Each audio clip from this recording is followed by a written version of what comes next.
Olá, meu amigo da TV Novo Tempo e também da internet que nos acompanha aqui no programa Revivados por Sua Palavra.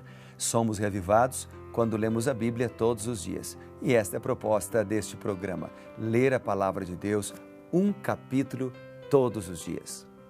E antes de ler o capítulo de hoje, estamos em Ezequiel, eu quero convidá-lo para nós orarmos juntos e então ouvirmos a voz do Senhor através da sua carta, a Bíblia Sagrada. Vamos orar? Bondoso Deus, Pai querido, obrigado pela Tua bênção diária. Cuida da gente mais uma vez, ilumina nossa vida, nossa mente, nós oramos em nome de Jesus. Amém. Hoje estamos em Ezequiel capítulo 39. O juízo de Deus sobre Gog é apresentado neste capítulo. Ele também fala da vitória de Israel, do sepultamento de Gog, do banquete das aves, e apresenta Israel, depois de ser castigado por seus pecados, mostra que ele será novamente restaurado com favor eterno. Então nós vamos ler alguns versos que me fizeram pensar nesta manhã, ao ler Ezequiel capítulo 39, e vamos meditar um pouquinho sobre estes versos. Eu gostaria de lembrá-lo que você deve fazer isso todos os dias. Pegar a Bíblia, ler o capítulo, uma caneta, marcar os versos que mais chamaram a sua atenção e dizer assim: Senhor Deus, eu vou ler a Tua palavra, fala comigo agora, porque eu quero ouvir a Tua voz. E certamente Deus vai falar com você cada manhã. Versículo 1 a 13 então, diz a Bíblia: Tu, pois, ó filho do homem, profetiza contra Gog e dize: Assim diz o Senhor Deus. Uma expressão que se repete bastante no livro de Ezequiel. Eis que sou contra ti, ó Gog, príncipe de Ros, de Meseque e de Tubal. Far-te-ei que volvas e te conduzirei, far-te-ei subir dos lados do norte e te trarei aos montes de Israel. Trarei o teu arco da tua mão esquerda e farei cair as tuas flechas da tua mão direita. Farei cair as tuas flechas. Esta é uma expressão que descreve Deus lutando em favor do seu povo. Quando a gente olha, por exemplo, Ezequiel 38, versículo 21, que é o capítulo que lemos ontem, a Bíblia diz assim: Chamarei contra Gog a espada em todos os meus montes, diz o Senhor. A espada de cada um se voltará contra o seu próximo. Ou seja, Deus está dizendo aqui que Ele luta pelo seu povo, que Ele defende o seu povo. Portanto, se você entrega a tua vida nas mãos de Deus, não há o que temer. Se você entrega os teus sonhos nas mãos de Deus, tudo o que você é e tem nas mãos de Deus, não há o que temer, porque Deus cuida de nós. Vamos ler ainda o verso 4 e 5, que é outros versículos que também me chamaram a atenção. Diz a Bíblia: Nos montes de Israel cairás tu e todas as tuas tropas e os povos que estão contigo. A tua espécie de aves de rapina, os animais do campo, eu te darei para que te devorem. Cairás em campo aberto, porque eu falei, diz o Senhor Deus. Nos montes de Israel cairás, sobre a face do campo. Ou seja, a derrota seria total. É o que o texto está dizendo aqui. A derrota dos inimigos, a derrota dos infiéis. Não haveria lugar para onde os inimigos de Deus pudessem fugir e encontrar abrigo. E é interessante que ainda o texto diz assim, eu falei. Então não era uma palavra de um homem. E essa expressão é interessante porque ela me diz que a Bíblia, de maneira geral, é a palavra de Deus. Deus é quem fala ao nosso coração. E o que ele está dizendo aqui é que ele condenará a injustiça. O mal não durará para sempre. Deus um dia reinará com a sua justiça eterna. O versículo 6 e 7 ainda dizem assim: Meterei fogo em Magog e nos que habitam seguros nas terras do mar, e saberão que eu sou o Senhor. Farei conhecido o meu santo nome no meio do meu povo de Israel, e nunca mais deixarei profanar o meu santo nome. E as nações saberão que eu sou o Senhor, o Santo de Israel. Aqui aparece um fogo vindo do Senhor. Diz respeito geralmente a relâmpagos. Há uma ênfase nos versículos, nos capítulos 38 e no capítulo 39, que é o que estamos lendo hoje, sobre o propósito de Deus em demonstrar a verdade de que Ele é o Senhor. Por exemplo, se você vê no verso 13, verso 21, 22, no 28, né, apresentam um Deus que é o Senhor. Nos versículos 16, 23, Ele é o Senhor. Por isso, nesses versos, o Todo-Poderoso diz que as nações saberão que Ele é o Senhor. A batalha do Altíssimo contra Gog evidenciaria sua soberania, sua majestade. E aparece a palavra Magog aqui também.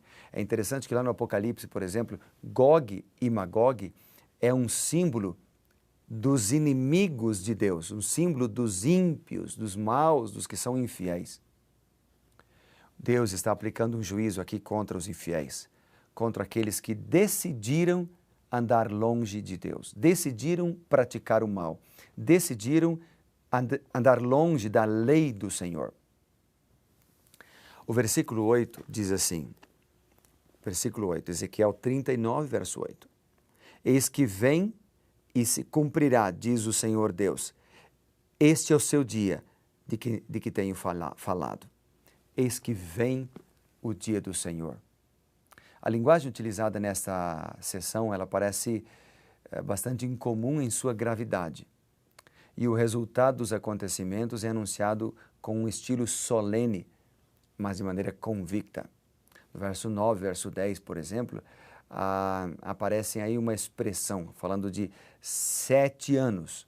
Por exemplo, a Bíblia diz assim: os habitantes das cidades de Israel sairão e queimarão de todo as armas, os escudos, os pavês, os arcos, as flechas, os bastões da mão e os lançarão. Farão fogo com tudo isso por 7 anos. Não trarão lenha do campo, nem o cortarão dos bosques, mas com as armas acenderão fogo. Saquearão aos que os saquearam e despojarão os que os despojaram, diz o Senhor Deus. Então, não necessariamente aqui está falando dos 7 meses mencionados nos versículos 12 e 14. O que o texto está falando nesse texto aqui é que a destruição dos inimigos, ela seria cabal. Aqui, caso seja uma bênção simbólica, o número sugere a totalidade e o encerramento da guerra, a bênção maior. A ideia nesses versículos, portanto, meu amigo, não é que armamentos modernos seriam usados como combustível para o fogo. A ênfase está na destruição completa operada por Deus contra os inimigos do povo.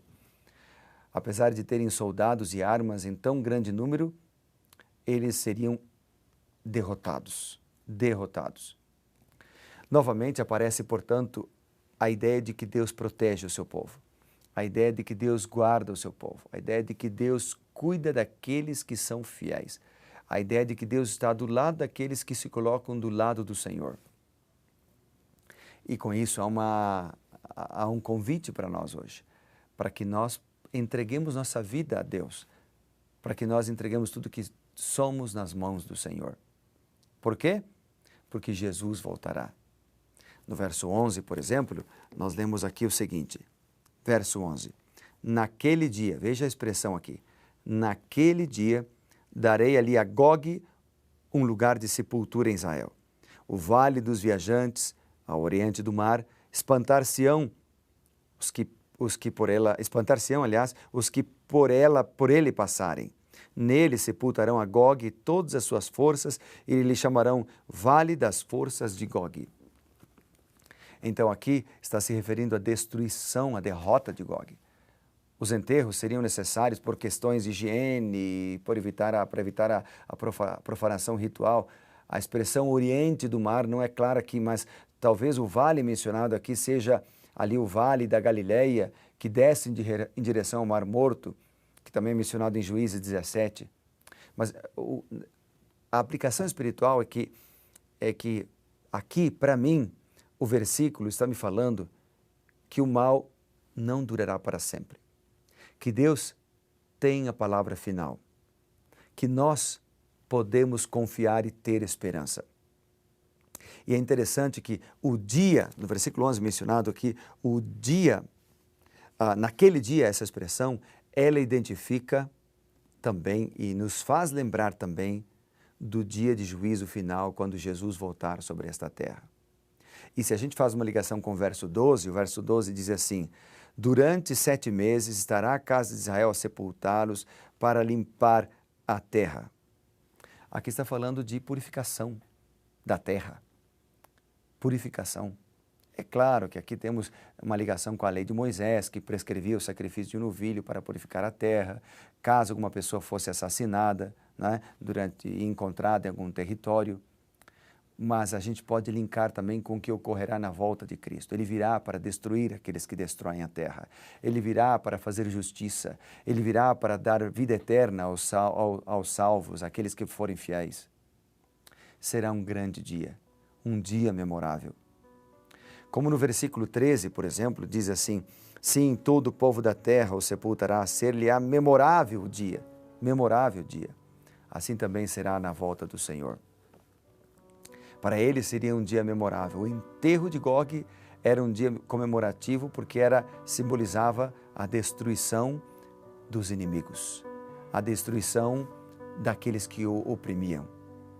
Mas quando nós lembramos de, por exemplo, Coríntios, capítulo 15, que fala da inauguração dos novos céus e da nova terra, que fala da destruição do nosso inimigo Satanás, nós lembramos que será também um dia memorável, um dia sem igual. Portanto, Deus está chamando a cada um de nós hoje a entregar nossa vida a Ele, a confiarmos no Senhor. Tudo que temos, tudo que somos e tudo que queremos. E Deus nos dará a vitória. Vamos então fazer isso? Vamos entregar nossa vida nas mãos desse Deus maravilhoso que destrói o mal e que dá vitória àqueles que são fiéis? Eu quero orar por você, por esse motivo hoje, por tua família, por tua casa. Vamos orar? Querido Pai, que bom saber que o Senhor se importa conosco, que o Senhor um dia destruirá toda a maldade, a corrupção, as injustiças, o mal. Portanto, nós entregamos tudo que temos, tudo que somos nas tuas mãos, a fim de que o Senhor nos guarde e nos dê a vitória também. No nome poderoso de nosso Senhor Jesus nós oramos. Amém. Que Deus te abençoe e lembre-se, querido, seja reavivado pela palavra de Deus. Grande abraço.